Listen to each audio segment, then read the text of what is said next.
Hola a todos, bienvenidos a este pequeño tutorial sobre cuáles son los puntos críticos del milestone número 3.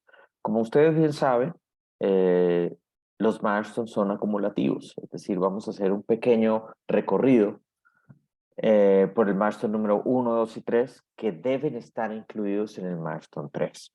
¿Cuál es la ventaja de que sean acumulativos? Primero, que se ajustan a la misma naturaleza de un proceso de emprendimiento. Es decir, todo continuamente se va afinando, se va replanteando, se va cuestionando, se va debatiendo, ¿sí?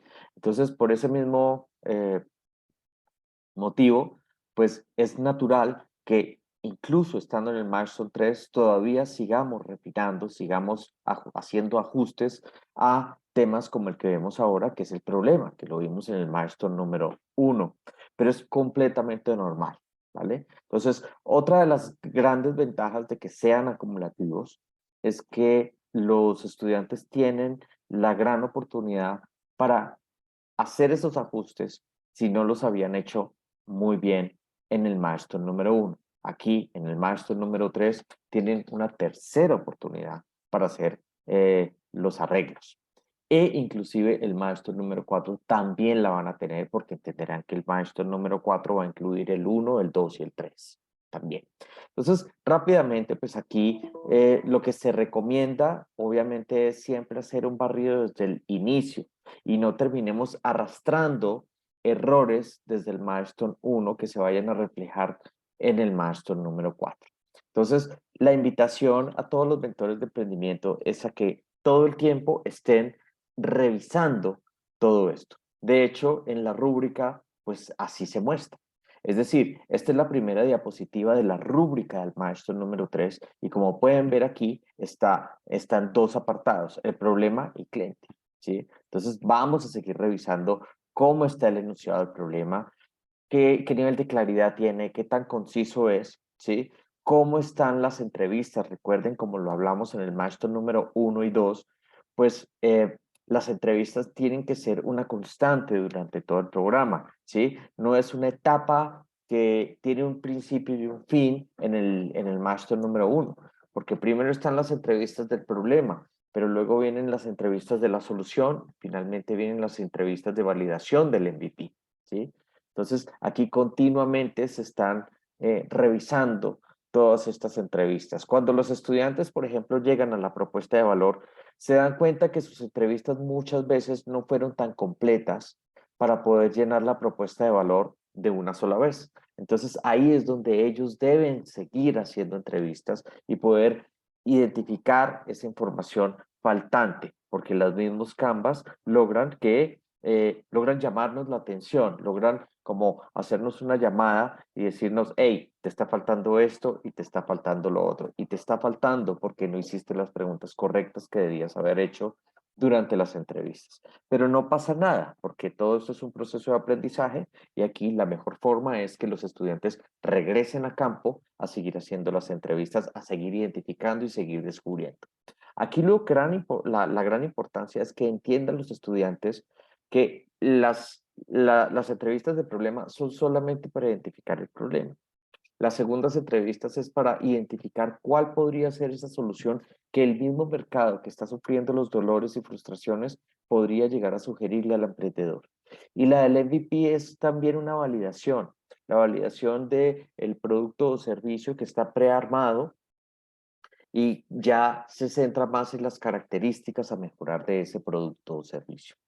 Hay algo también muy importante que me gustaría agregar aquí en las entrevistas y es que muchos estudiantes dicen, cuando uno les pregunta, ¿cuáles fueron los peros que te dijeron las personas cuando les mostraste la solución o y los estudiantes dicen, no, todo les pareció maravilloso?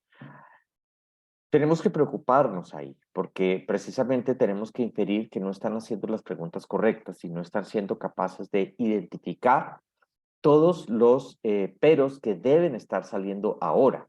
Basándonos en la metodología Lean, recuerden que tenemos que cometer los errores lo más pronto posible y lo más económicamente posible. Eso quiere decir que desde ya tenemos que estar extrayendo del mercado todas aquellas percepciones negativas que pueda llegar a tener sobre nuestro producto o servicio. Y si las personas no son capaces de contarnos eso, tenemos que hacer todo lo posible para extraer por más pequeño que sea el detalle. ¿Por qué? Porque muchas personas que son entrevistadas pues no quieren caer en la crítica del producto o servicio que le estamos presentando. Entonces aquí, pues obviamente entramos a revisar el cliente. ¿Por qué el cliente? Porque también puede llegar a ser replanteado. El arquetipo del cliente lo suelen tener bien los estudiantes. Sin embargo, como hablamos en el Milestone 2, pues hacemos la salvedad que tiene que ser un cliente imaginario, no una descripción general de cómo serían los clientes posibles, sino un cliente como tal, que tenga todos estos datos que muy seguramente tendría un cliente potencial. Y finalmente, el TAM Samsung, que ya previamente lo explicamos en el video tutorial del Milestone número 2. Continuamos entonces con el tema de la solución y prototipo, que si bien es cierto, es del Milestone número 2, aquí tenemos que seguir refinándolo, tenemos que seguir mirando qué tipo de errores, si los estudiantes realmente hicieron los ajustes que han debido hacer, ¿sí? Aquí, pues obviamente en solución o prototipo nos meteremos directamente con el canvas de la propuesta de valor. Tenemos que tener en cuenta muy bien cuál es la coherencia que hay entre el círculo y el cuadrado, no simplemente llenar unos espacios y que luego no haya coherencia entre sí, que haya ese hilo conductor entre los trabajos que tienen los clientes, esos trabajos, cómo se suplen hoy en día con las soluciones existentes, cuáles son los defectos de esas soluciones existentes y esos defectos qué producen en mí, qué dolores y frustraciones eh, producen en mí como consumidor y cómo este proyecto de emprendimiento puede llegar a ofrecerme una aliviadora a esas frustraciones, ¿sí? Entonces, muy seguramente entran las preguntas de ¿por qué consideras que esa es una frustración? ¿Sí? Y luego también cuando nos estén presentando los aliviadores de frustraciones, ¿por qué consideras tú que eso realmente va a aliviar esta frustración?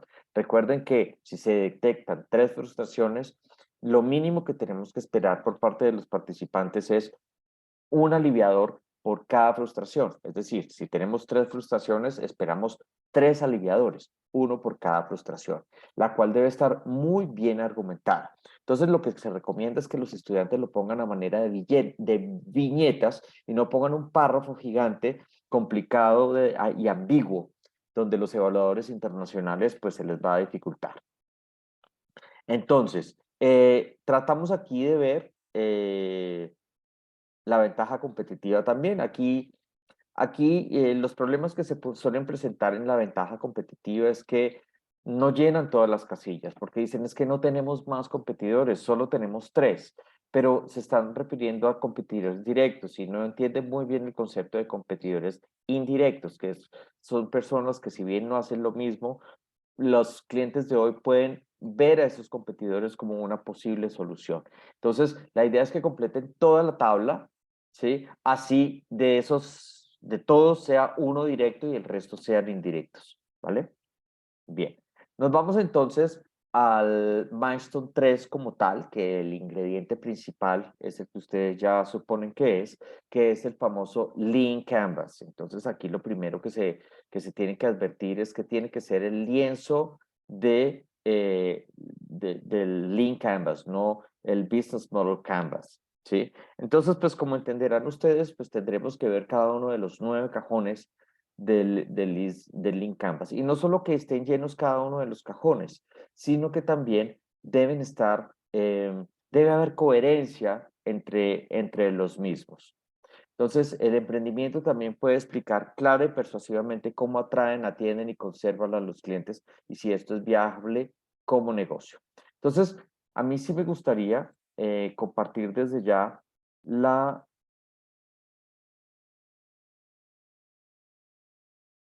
las diapositivas que deben ir haciendo, ¿sí? Entonces, esta era la tabla que yo les mostraba, ¿cierto? Que es la competencia, ¿sí? A veces aquí, por ejemplo, de estos 5 competidores, solamente uno es directo y los otros 4 restantes son competidores indirectos. Entonces, lo que no queremos que ocurra es que solamente encontraron uno directo y dejen el resto en blanco.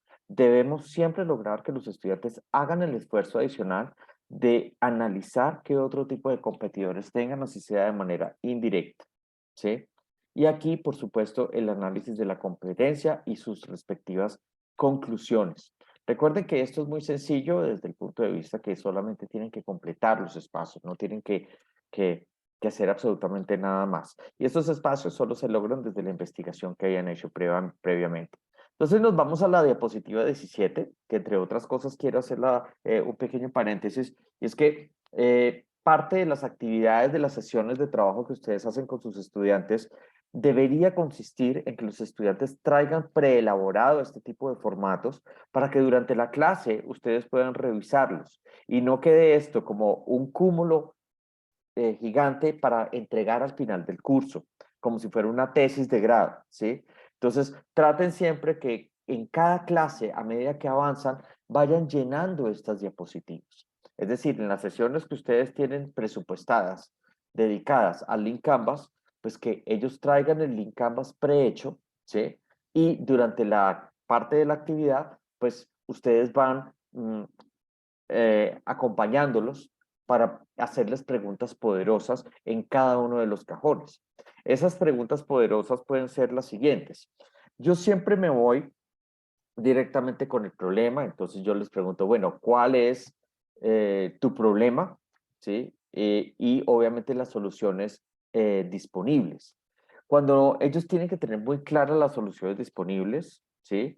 ¿Cuáles son las soluciones existentes? Pero también deben tener muy claro cuáles son esos defectos de esas soluciones disponibles, porque esos defectos nos van a llevar directamente al cajón número 2, que es la propuesta de valor. Pero, por supuesto, al 3 y al 2, que es la propuesta de valor.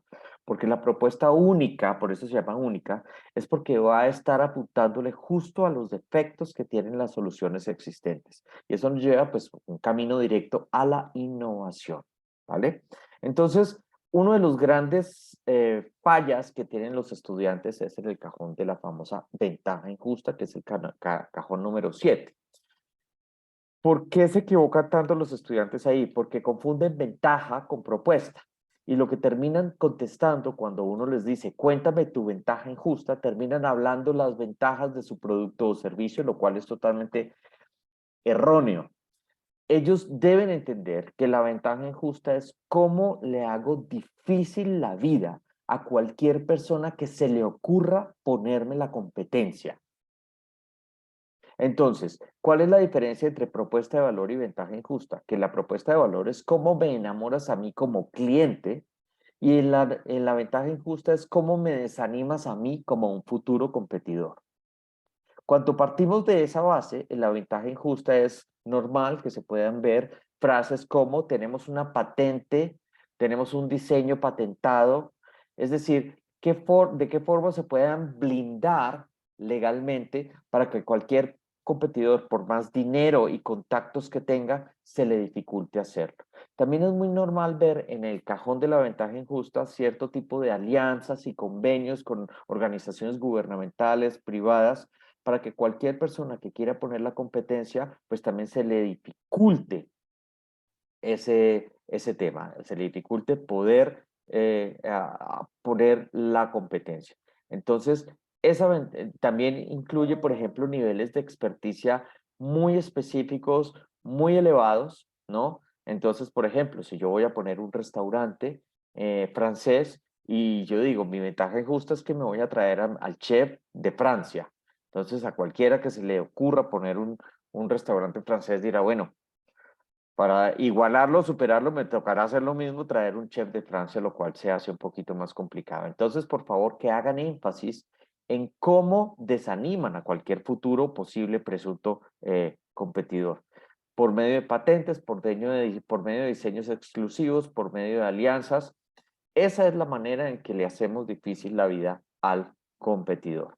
Otro de los grandes errores que podemos encontrar aquí es en el canal en los canales, en el cajón número 4. ¿Por qué? Porque suelen poner párrafos largos y ambiguos. O también una de las grandes quejas por parte de los evaluadores internacionales es que en canales ponen un listado de redes sociales. Entonces en canales ponen Facebook, TikTok, Instagram y creen que con eso ya se salieron del canal del cajón de canales y no es así.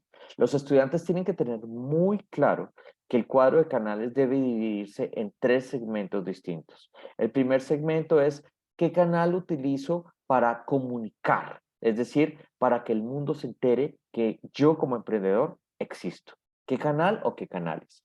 El siguiente segmento es qué canales utilizo yo para vender, para hacer ya la transacción monetaria, bien sea por redes sociales, bien sea por mi propia página web o una aplicación.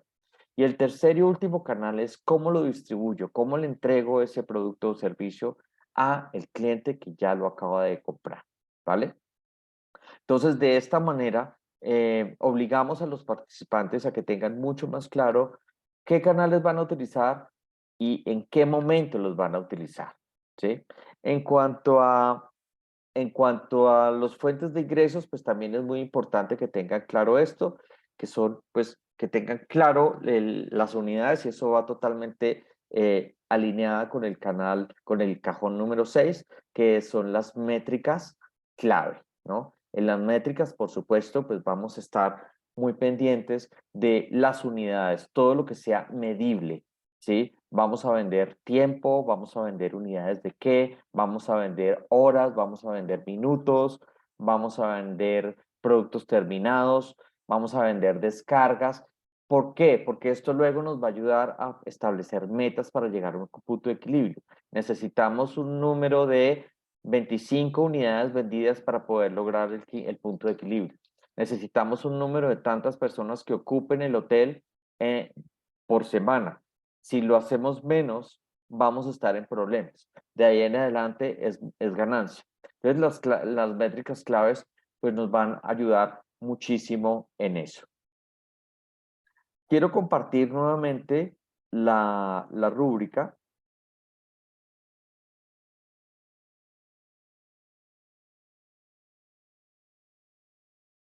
Quiero compartir nuevamente la rúbrica aquí.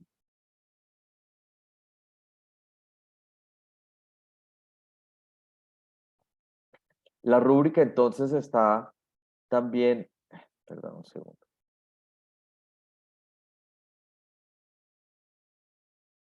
Aquí hablamos del compromiso del equipo, como siempre. Entonces el equipo se ha presentado y definido sus respectivos roles. El equipo ha explicado y mostrado toda la evidencia necesaria del por qué son el mejor equipo para resolver este problema. Y el emprendimiento tiene un equipo fundador bien equilibrado y comparte conjuntos y habilidades complementarias. Es decir, algo que me gustaría agregar ya para finalizar este pequeño tutorial es que una buena práctica que están haciendo los mentores de emprendimiento es justo antes de entregar el milestone, de subirlo a la plataforma, se puede hacer una actividad inter-equipos. Es decir, lo que hace el mentor es juntar al equipo 1 con el equipo 2, al 3 con el 4, al 5 con el 6 y así sucesivamente. ¿Qué hace el equipo 1? El equipo 1 va a ser auditor del equipo 2. El equipo 1 va a tener en sus manos esta rúbrica que estamos compartiendo y va punto por punto, desde el milestone número 1 hasta el milestone número 3, haciéndole un proceso de auditoría al equipo número 2, velando porque el equipo 2 tenga absolutamente todos los puntos que exige el milestone número 3. Cuando terminan, cambian, rotan, es decir, el equipo número 2 se convierte en el equipo auditor y el equipo 1 se convierte en el equipo que va a ser evaluado.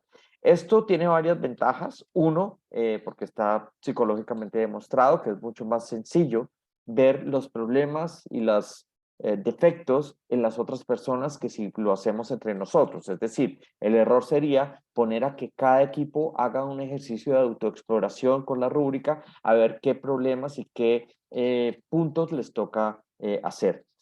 El ejercicio se pone mucho más poderoso, es mucho más efectivo cuando lo ponemos de a dos equipos. Es decir, cuando ponemos uno en calidad de auditor al otro equipo.